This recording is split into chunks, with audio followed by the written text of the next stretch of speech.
بسم الله الرحمن الرحیم. راځو کنټرول پنل ته. تیر درس کې مونږه کنټرول پنل کې تر سکیورټي اینڈ مینټیننس پورې خبرې کړې وې. نن ساوند باندې خبرې کوو. دا زیاتره آپشن چې تاسو ګورئ دا تکراري دي، مونږ ویلي دي، مونږ لوستي ده، خو بیا هم په دې خاطر باندې چې دا ویډیو نور کسان ګوري ونه وایي چې استاد دا بعض شیان سکیپ کړي دي، تیر شوی ترېنه، بیا هم پرې خبرې کوو. ساوند چې دی دغه د کمپیوټر اواز چې تاسو جګوئ ټوئ دی چې نه دی، یو دا ساوند دی، یو دا دی چې مایک، ګوره یو لاسپیکر دی، سپیکر چې ورته وایي،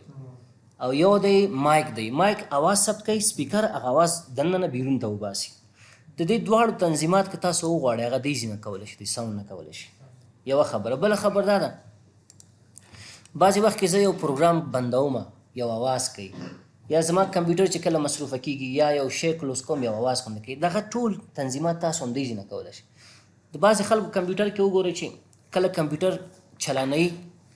یو تلاوت پلی کېږي خپل اټومیټیکلي، یا یو داسې لنډ غوندې یو 3 ثانیې 15 ثانیې 6 ثانیې یو تلاوت دی هغه پلی کېږي که نه، نو هغه تاسو دیزې نه کولی شي. یا یو پروګرام کلوز کېږي څه کار باید وشي. نو راځو ساوند ته. ساوند ته چې راغلی اول ګوره لیکلي پلی باک. پلی باک چې کله آواز وباسي زما کمپیوټر، دې دپاره ګوره اوس چې آواز زما کمپیوټر وباسي، ګوره لیکلي LG TV دې کې آواز وباسي. ولې؟ ځکه دا د HDMI کیبل د طریق نه، دې کیبل ته HDMI کیبل وایي، دې د طریق نه وصل دی. که چیرې زه دا لرې کړم کمپیوټر نه، تاسو وګورئ دلته چې دی تاسو ته بیا هلته نه ښکاري رښتیا وایي که دا زه وباسم، دا LG ختمیږي، بیا کمپیوټر دا بل چې دی دا فعاله کېږي، ځکه بیا د کمپیوټر سپیکر نه آواز وباسي، وځي دا شین کېږي. اوس شین کم یو دی ټک مارک، دا LG دی. نو زه اوس ګوره چې کله د کمپیوټر آواز جګوم ټیټومه هلته آواز راځي، LG هغه کې راځي. نو که تاسو وایئ چې دا زه کم و زیات کوم، دیزې نه کولی شي. په دې کلیک وکئ، راځئ لیول ته، لیول وګور دیزې نه، اوس زیات شو کم شو، دیزې نه تاسو دغه بیلنس زیاتولی کمولی شي. ګور دلته لیکلي دي HDMI 1 باندې دی. او که چیرې تاسو آیکن نو دا نور شیان چینج کوئ، دیزې نه تاسو دا چینج کولی شي. په همدې شکل کم فارمټونه دا سپورټ کوي دغه LG TV چې دی، دغه په باره کې تاسو دلته معلومات، نور داسې خاص خبر پکې نشته ده. اډوانس کې که غواړئ تاسو دا ټیسټ کړئ چې واقعا دا کار کوي که نه کوي. دواړه ام دې خوا ته ام لیفټ ام رایټ لاسپیکر د چې دي دواړه کار کوي. لاؤډ سپیکر چې دی مونږ خو بس اصلا نوم یې لاؤډ سپیکر دی، مونږ لاسپیکر ورته وایو، صحیح ده پښتو کې لاسپیکر. نو دا دې ځینې تاسو ټیسټ کولی شئ. په همدې شکل باندې که چیرې ته غواړئ چې نه ریکارډینګ حالت زه ګورم چې دا دې توانایي لري چې زمونږ آواز واخلي که نه، ګوره هغه توانایي نه لري ده، صرف زمونږ د کمپیوټر لاسپیکر کار کوي، هغه د دې توانایي نه لري چې ساوند انپوټ شي دغه په واسطه باندې، ځکه مایک نه لري، او زمونږ کمپیوټر مایک لري، ګوره دا دلته راغلی دی. نو که چیرې تاسو غواړئ چې د مایک سیټینګ وکړئ چې مایک صحیح آواز واخلي، دا اوس چې زه ریکارډینګ کوم زما خبرې ثبت کېږي، نو دا دیزې نه کېږي. دلته راشئ لیول ته، اول راځئ لیول وګورئ، لیول دا یو چې دی دا مایکروفون ارې، دا چې دی چې کله تاسو دا زیات کوئ نو ریکارډ به زیات کوي، او دا چې دی آواز سره داسې یو رقم شغص راوړي، بوسټ کوي یې پکې. خو دا چې شی چې نورمال دی دا همداسې پرېږدي، نورمال همدغه اندازه صحیح ده. که غواړئ چې پوه شئ صحیح ده چې کار کوي که نه کوي کار، صحیح ده، لسن ټو ډس ډیوایس باندې کلیک وکړه. نو چې شي خو دا خو اصلا اوس موږ ته نه معلومیږي، ځکه چې کله زه ویډیو ریکارډ کړم هغه نه وروسته موږ ته معلومات کېږي، لکه د دغو نه دی چې اوس زه کلیک کړم پلی باندې کلیک کړم هلته ما ته معلومات وشي، صحیح ده. خو دې ځینې تاسو هغه سیټینګ نورمال چې دی تاسو هغه کولی شئ. دلته لاندې دوه آپشن لیکلي دي، لیکلي دي کنټینیو رننګ وین آن بیټري پاور او ډسیبل اټومیټیکلی ټو سیف پاور. که چیرې تا په ده باندې کلیک کړئ، کله چې زما کمپیوټر چارج کې نه وي، بیټرۍ کې کار دی وکړي که ونه کړي، دلته لیکلي و کنټینیو کار دی کوي. که وایي چې نه اټومیټیکلی ډسیبل دی شي، بیا په دې آپشن باندې کلیک کړه. خو زه دا کار نه کوم، ځکه چې اوس زما کمپیوټر خپل بیټرۍ باندې چلیږي، نو که دا کار مې وکړو نو کیدای شي ریکارډ بند شي، یعنې زما آواز ثبت نه کړي. نو دا سیټینګ چې دی تاسو په دې کې هغه مه کوئ، فقط دا کتل غواړئ چې زما لاډ سپیکر کار کوي نه کوي کار، ګوره دلته هغه نه لري، پلی باک نه لري لکه هغه غوندې پلی باک غوندې، ځکه چې دا خو ریکارډ انپوټ کېږي دی باندې. انپوټ هغه وخت تا ته معلومیږي چې کله ته ریکارډ سټاپ کې ویډیو آواز ګورې، نو دا دې دپاره استعمالیږي. ساوند دی، ساوند کې تاسو اوس وګورئ، زه چې یو پروګرام بندوم آواز څه رقم آواز کوي، اواز یې وکړه نه اواز یې ونه کړه که چیرې ته وایې چې وروره کله زه یو پروګرام کلوز کوم ګوره اواز نه لري دا د داسې یو میسج کوي ما ته اواز راکوي چې زه پوه شم ما چې شی کلوز کړو څه رقم اواز دی وکړي دې ځینې ساوند انتخابولی شي ورته زه ورته یم چې یاره دقسې اواز دی کوي ګوره داسې اواز دی ګوره دا پروګرام ما خلاص کړه که نه دا ما خلاص کړو زه چې اوس بندوم ګورئ اپلای کړی مې نه دی دلته اپلای چې کلیک کوي اوس په کار کوي اوس وګورئ دا زه بندوم اواز راغی هغه دی صحیح شوه بل اواز هم انتخابوی شي ورته دلته زه راغلم ورته یم چې یاره دا صحیح نه دی زه ورته یم چې یاره دا دی صحیح دقه اواز صحیح دی اپلای کلیک کوي اوس زه راغلم ګوره دا ځل به بل رقم اواز کوي وړکی غوندې اواز یې وکړه داسې صحیح ده نو دې ځای کې مختلف اوازونه که تا سره کم MP3 هغه یې اواز یې کمپیوټر کې ثبت ترانه هغه تاسو کوم ځای نه اخیستی شي براوز ته به راشي براوز ته چې راغلی ډسکټاپ کې د سره ده مای ډاکومنټ کې ده کوم ځای کې ده هغه به انتخاب کړي د نه وروسته به هغه پلی کېږي تاسو ته خو البته MP3 اوسي ویډیو نه صرف MP3 ساوند تاسو پلی کولی شي په دې باندې MP3 ساوند هم کولی شي او بل که چیرې تاسو سره یو ویډیو اوسي هغه به تاسو د ویډیو کنورټر په واسطه باندې کنورټ کړئ کوم ایکسټنشن ته WAV ته به کنورټ کړئ څنګه کنورټ کړئ کله چې تاسو کنورټر انسټال کړئ تاسو چې ویډیو انتخاب کړئ تاسو ته وایي که چیرې دې نه تاسو ته اواز پکار دی کم فارمټ کې اواز پکار دی WAV یو فارمټ دی تاسو ته راوړي شي دغه اواز فارمټ کې پکار دی MP2 پکار دی MP3 پکار دی کم پکار دی هغه کنورټ کېږي بیا هغه ویډیو تاسو دلته اواز یې پلی کولی شي دې ځای کې نو ساوند دې لپاره استعمالیږي او زه څه کوم دلته بیرته راځم په دې مې کلیک وکړم دغه اواز یې بیرته نو ساوند انتخابوم چې نه کله یو پروګرام زه کلوز کوم اواز دې نه کوي اپلای باندې مې کلیک کړه مختلف دي ګوره چې کله یو ډیوایس ستا زما زه چې کله فلش کمپیوټر سره کنیکټ کوم ګوره داسې اواز کوي داسې کوي که نه کوي دا اواز نو که ته وایې چې دا بدلوم راځه دې ځای نه بل انتخاب کړه خو دې ځای تاسو ساوندونه هغه کولی شي بل دلته یې لیکلي کمیونیکیشن کې when windows deduct communication activity کله چې زه کمپیوټر کې د کمپیوټر د مسنجر د طریق نه یا د بل طریق نه بل چا سره خبرې کوم صحیح ده دلته لیکلي چې کله کمپیوټر په دې پوه شو چې ته چا سره کمیونیکیشن کوې خبرې کوې ګورې لیکلي reduce the volume of other sound by 80% نور کم شیان چې ویډیو پلی وسي که اډیو پلی وسي د هغه اواز به 80% ټیټوي درته او که ته وایې چې نه هغه دې ټول بند شي ځکه چې زه خبرې کوم نو چیشته هغه پلی وسي نو دا به ورته انتخاب کوي او که وایي چې نه هېڅ مه کوه دا دې پلی او هغه سره زه خبرې هم کوم بیا دا به ورته انتخابوي نو زه دا انتخابوم mute all other sounds ټول نور اوازونه بند کړئ صرف زما خبرې دی یو بل سره افهام تفهیم کولی شي نو دا موږ سره ساوند ډي ځین هم تاسو تنظیمات کولی شئ دلته چې راشئ دا وګورئ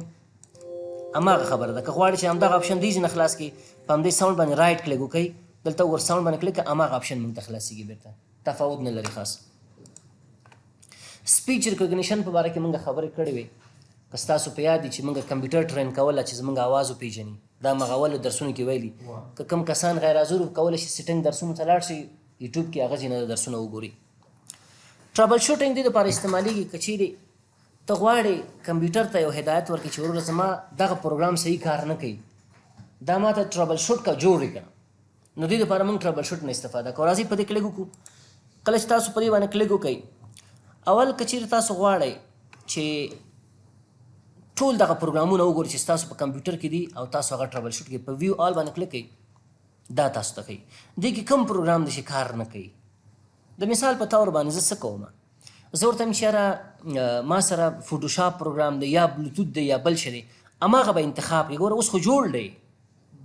دا خو اوس جوړ دی ښه ټیټ کار کوي که چیرې مشکل درودله په هماغه به تاسو کلیک وکړئ چې کلیک هم وکړئ یس انتخاب کړئ هغه به ستا کمپیوټر څه کوي ټربل شوټ کوي اوس زه په دې باندې وخت نه ضایع کوم یو پروګرام بیا تاسو ته پریکټیکل کار کوم چې څنګه ټربل شوټ کېږي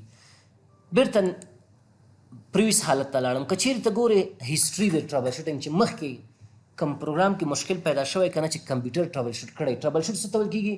د مشکلیابي چیز کې چې مشکل یې هغه ته پیدا کوي وایي دا ټربل شوټ کا نو په دې باندې کلیک کوم په دې چې کلیک ګوره ما ته بلې تا مخکې دغه پروګرام ټربل شوټ کړی دی کې مشکل او کمپیوټر هغه مشکل درته حل کړی دی په همدې شکل باندې که ته غواړې چې یو پروګرام خپله ټربل شوټ کړي کوم بخش په ټربل شوټ کې پروګرام ټربل شوټ کې هارډویر ټربل شوټ کې نیټورک انټرنیټ کې کوم مشکل هغه ټربل شوټ کې ورته نه زه یو پروګرام ټربل شوټ کوم راځم دلته مې کلیک وکړه کوم پروګرام دی دې ځینې انتخاب کا انټرنیټ کنیکشن صحیح شوه دا غواړي پروګرام کمپیټیبلیټي دا غواړي په دې باندې کلیک وکړه ورته بالکل دا غواړم زه ورته چې ته معلوم کا چې کوم پروګرامونه زما په کمپیوټر کې رن کیږي کار کوي او کوم پروګرامونه کار نه کوي هغه مشکل ماته معلوم کا نیکسټ باندې کلیک کوم چې کله مې په نیکسټ باندې کلیک ګوره ماته وایي ډیډکټینګ ایشیو ستا په کمپیوټر کې موږ مشکل پیدا کوو چې څه مشکل پکې شته که نشته خو اوس ماته وایي په دې خاطر چې موږ ستا مشکل پیدا کوو ته ماته انتخاب که ستا کمپیوټر کې خو ډېر پروګرامونه دي کوم پروګرام مشکل لري چې موږ مشکل پیدا کوو درته نو زه د مثال په طور زما فوټوشاپ جوړ دی ښه زه ورته فوټوشاپ کې مشکل دی کار نه کوي راځم دې کې ګورم چې فوټوشاپ په کوم ځای کې دغه پیدا کوم ورته اډوبي فوټوشاپ وګورئ چې بره دی او که لاندې اډوبي فوټوشاپ شته دغه دی زما په خیال باندې دا ورته انتخاب ورته دې کې مشکل دی دا مې چې انتخاب کړ نیکسټ باندې کلیک کوم اوس دی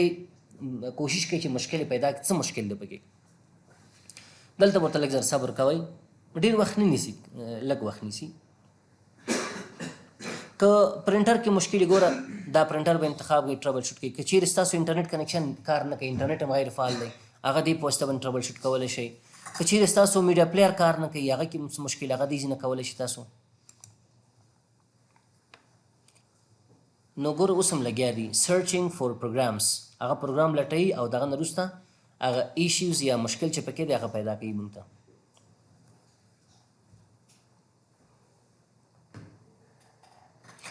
دا ډېر زیات نه استعمالیږي ډېر کم حالاتو کې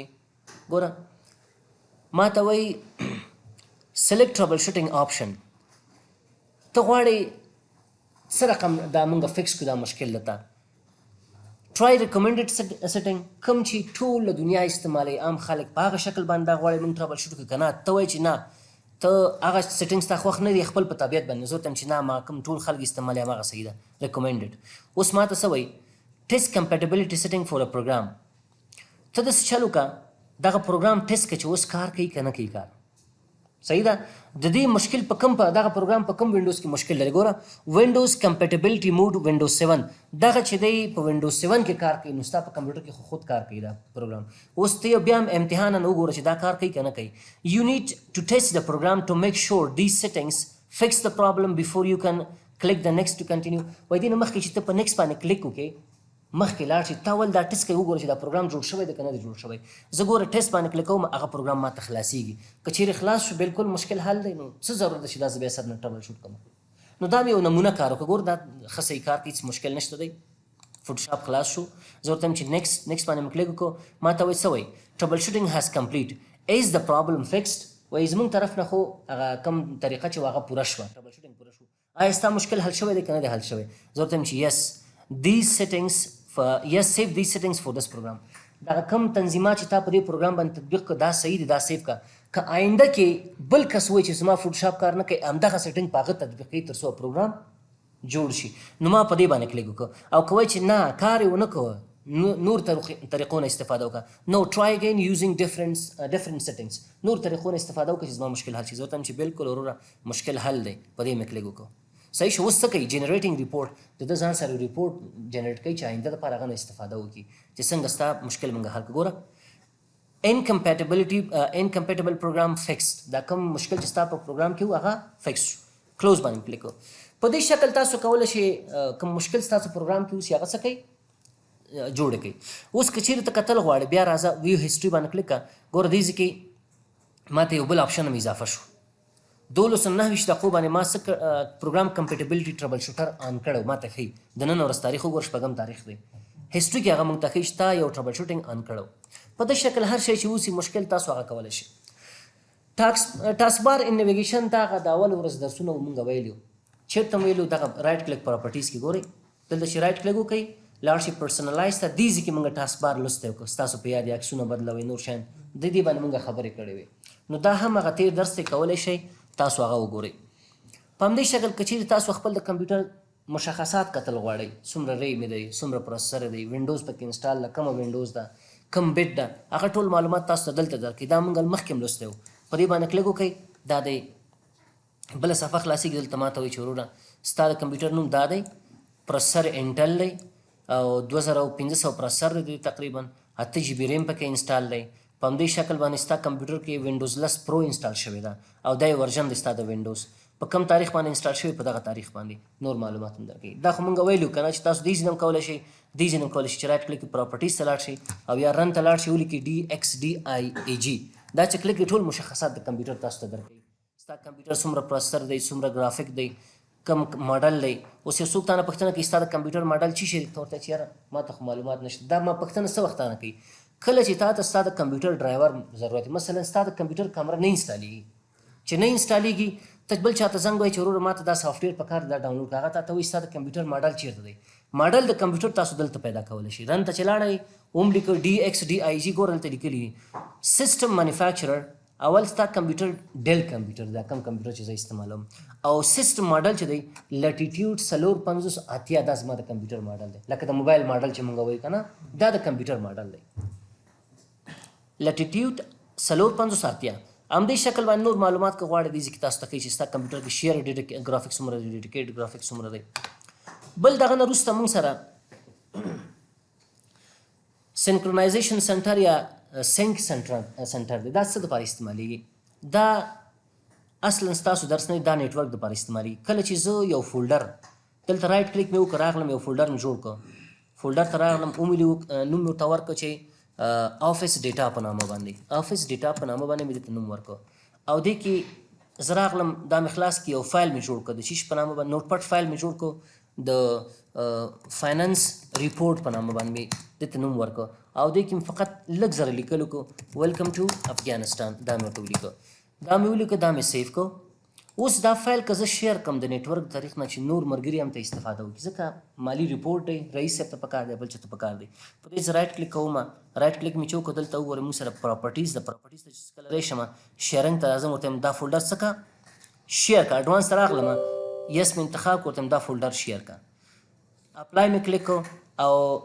دا کیشنګ ته راغلم دلته مې دا آپشن هم آن کړ پکې all files and programs that users open from this the share folder are automatically available offline په دې مې کلیک وکړو اپلای مې کلیک وکړو اوکې دا ستاسو درس نه دی خو بیا هم وګورئ ورته. اوس دا شیر شو په نیټورک باندې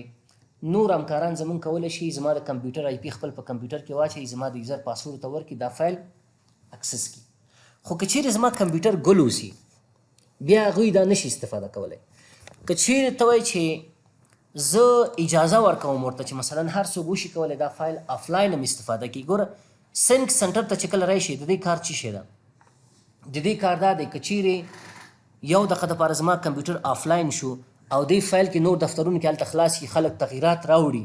او زه وغواړم چې زما کمپیوټر ته هم تغییرات راشي دلته زه خپل کمپیوټر سینکرونایز کوم. سینکرونایز کول په دې معنی چې اپډیټ کوم تر څو هغه معلومات چې هلته تغییرات راغلي کوم وخت چې زما کمپیوټر بند و هغه تغییرات زما کمپیوټر ته هم راشي. دې دپاره دا موږ استعمالوو چې دا ستاسو درس نه دی نه تاسو پورې ارتباط لري. کم کسان چې زما ویډیو ګوري یوټیوب طریق نه نو هغوی ته مو که چیرې تاسو د نیټورک کسان هستئ خو خپله پوهېږئ او که د نیټورک کسان نه هستئ نو دا درس تاسو مربوط نه کېږي. بله خبره ده نه وروسته موږ سره ده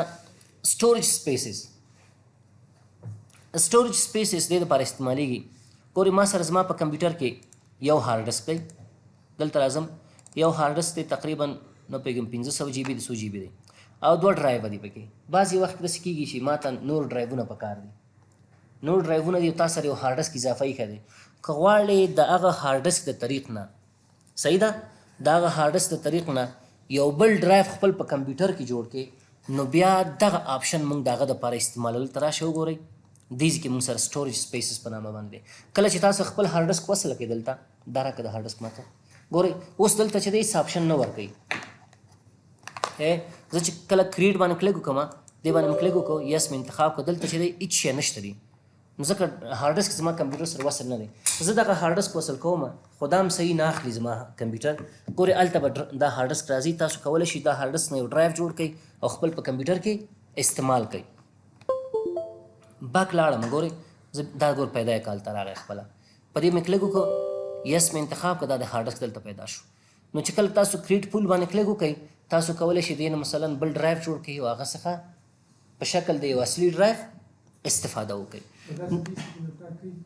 دا چې لرې کې بیا کار نه کوي بېرته چې وصل کړي کار کوي. نو هغه دې دپاره چې یو اضافه هارډ ډسک پروت دی او کمپیوټر کې د ځای کم دی غواړي دا دایمي په حیث د هارډ ډسک استعمال کړي هغه دې دپاره موږ استعمالوو. نو دا موږ سره چې شی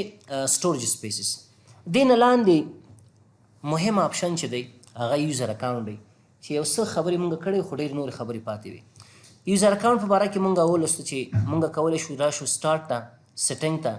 دې ځینې خپل کمپیوټر کې اکاونټ جوړ کړو. ګورئ هلته اکاونټ په نامه باندې موږ یو آپشن لرو دا موږ لوسته دی. بل هم دې ځینې هم ویلو چې رایټ کلیک وکړو راشو چېرته پراپرټیز ته مای کمپیوټر باندې رایټ کلیک وکړو پراپرټیز ته وبخښئ پراپرټیز ته نه رایټ کلیک منیج ته راشو منیج ته چې راغلی دلته تاسو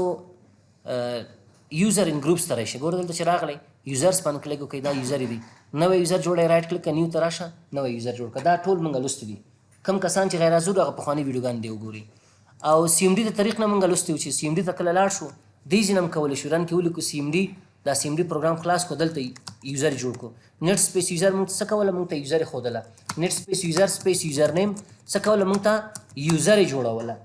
نو دا درس موږ لوستی دی چې څنګه دې طریق نه موږ یوزر جوړوو پاسورډ ورته ورکوو پاسورډ یې چینج کوو نوم یې چینج کوو او یوزر ډیلیټ کوو یوزر اکټیو کوو ټول موږ لوستی دي. دا هم پخواني درسونو کې شته دي دا موضوع بیا هم تکراري ده. خو که چیرې ته وغواړې دې طریق نه یوزر جوړ کړې کنټرول پنل ته چې راشي څنګه کېږي دې طریق نه اوس په دې کار کوو. دلته چې موږ کلیک وکړو اول تا ته موجوده یوزر ښیي ما ته وایي ستا کوم یوزر چې تا اوس لاګین شوی ورته کمپیوټر ته د هغه نوم سیف زاده دی لوکل یوزر دی او اډمنسټریټر هم دی. او بله خبره ګوره هلته لیکلي پاسورډ پروټیکټډ دا یوزر چې دی فعلا پاسورډ هم لري یعنې بغیر د پاسورډ نه ته نشي کولی د یوزر ته داخل شي. که غواړې چې د دې یوزر نوم بدل کړي هلته ګورې لیکلي دي چینج یور اکاونټ نیم په دې باندې کلیک وکړه یس انتخاب کړه نوم یې سیف زاده دی چې ورته ورکړی زه ورته ورکوم چې اسلام نوم ورته ورکوم. د هغه نه وروسته چینج نیم باندې کلیک وکړه زما د یوزر نوم چې شو اسلام. که دلته زه راشم سټارټ ته د یوزر باندې کلیک وکړم دلته مو څو ګوري تاسو تر اوسه چینج شوی نه دی دلته نه دی چینج شوی چې کله لاګ آف کوئ چینجېږي هلته ځکه چې دا اوس هم دلته تغیرات راوړه. که چیرې زه رن ته لاړ شم ګورئ رن کې سی ام ډي پروګرام خلاص کړم دلته ګورم چې دلته بدل شوی که نه دی بدل شوی تر اوسه پورې دلته نه دی بدل شوی. ګوره یوزر چې دی صاحب زاده دی خو چې کمپیوټر دی یا ریسټارټ کې یا لاګ آف کې بدلیږي. نو دلته تاسو وکړه څه شو زما نوم بدل شو دیز کې. که غواړئ چې ټایپ یې بدل کړئ ټایپ څه مطلب ورکوي ما تاسو ته ویلې چې کله تاسو کمپیوټر کې اولین یوزر جوړوئ هغه لوکل یوزر خو اډمنسټریټر که ته وایې چې یاره دلته صلاحیت د اډمنسټریټر نه ورکوم سبا زما په کمپیوټر کې څه خرابي دا سړی ونه کړي نو راځئ چېرته چینج یور اکاونټ ټایپ ته دلته چې راغلی یس انتخاب که یس انتخاب کو ګوره اوس ما ته وایي دا چې دی اډمنسټریټر دی هر کار ستا په کمپیوټر کې کولی شي. که غواړې دا سټنډرډ شي په دې باندې کلیک کړه سټنډرډ بیا محدود کارونه کولی شي ټول کارونه نشي کولی چون دا اوس فعلا زما په کمپیوټر کې همدا یو اډمنسټریټر دی بل نه لرم. که بل اډمنسټریټر فعاله کړم بیا دا کولی شم زه چې انتخاب کړم سټنډرډ انتخاب کړم لکه څنګه ګورئ تاسو زه یو بل یوزر جوړوم. که بل یوزر جوړوئ کمپیوټر کې څنګه جوړوئ ګوره هلته لاندې موږ سره یو بل آپشن دی په نوم د منیج ادر اکاونټ په دې باندې به کلیک وکړئ یس په انتخاب کړئ چې په دې هم کلیک وکړو دلته لاندې وګورئ لیکلي اټ یوزر اکاونټ د چا په نوم باندې یوزر جوړی زه ورته یم چې د امید په نامه باندې یو یوزر جوړم خپل کمپیوټر کې صحیح ده. د هغه نه وروسته نیکسټ باندې کلیک کوم. ښه وبښئ یوزر چې جوړوئ ما ته وایي د ایمیل په واسطه باندې جوړوئ که نه د ایمیل په واسطه که جوړوئ دلته به تاسو خپل ایمیل ادرس لیکئ زه ورته چې نه ایمیل په واسطه باندې نه جوړوم لاندې ګورئ دلته یو آپشن یې لیکلی ساین ان ویداوټ ا مایکروسافټ اکاونټ زه بغیر د مایکروسافټ د کمپنۍ د اکاونټ نه غواړم یو یوزر جوړ کړم په دې کلیک وکړه چې کلیک دې وکړو لوکل یوزر جوړی که مایکروسافټ نه لوکل جوړوم چې کمپیوټر ته داخل شم ورباندې په دې مې کلیک وکړه ښه ما ته وایي یوزر ته د نوم شی ورکړئ زه ورته یم چې امید ورته نوم ورکوم. پاسورډ شی ورته ورکړئ پاسورډ ته ورکوم چې د مثال په طور باندې زه ورته یم چې یو دوست نوم مې ورکوم د مثال په نوم په طور باندې ومې لیکه چې سلام صافی صحیح شو دا مې ورته ولیکو دا فکر وکړئ چې زما یو دوست دی نو دلته مې بیا راغلم ومې لیکو سلام صافی که کتل غواړئ چې دواړه یو شي دي که نه دی سترګې غوندې آیکن باندې کلیک کوئ تاسو ته ستاسو پاسورډ کوي چې دا یو شي دی که نه دی بلکل یو شی نه دی یو شی ګورئ دا غلط و سلام صافی لاندې پاسورډ هند کې تاسو نه داسې یو جمله غواړي چې تاسو نه که پاسورډ شپږ میاشتې بعد تاسو راشي کمپیوټر ته او تاسو نه پاسورډ له یاده وتلی هغه جملې ته وګورئ ستاسو پاسورډ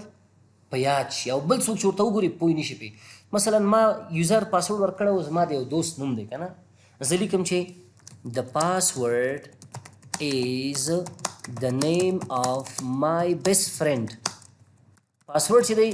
زما د نږدې دوست نوم دی. نو اوس بل څوک څه پوهېږي چې زما د نږدې دوست څوک دی؟ زه چې کله راشم ما ته معلومات کېږي چې دغه کس زما یا فلانی کس زما نږدې دوست دی، د هغه نوم لیکم، کمپیوټر ما ته خلاصېږي. نو د نه وروسته بیا نیکسټ باندې کلیک وکړو. نیکسټ باندې چې کلیک وکړو وګورئ تاسو ته یو یوزر جوړ شو. د چا په نامه باندې؟ امید په نامه باندې. کله چې فینش باندې کلیک وکړئ دلته امید یوزر موږ سره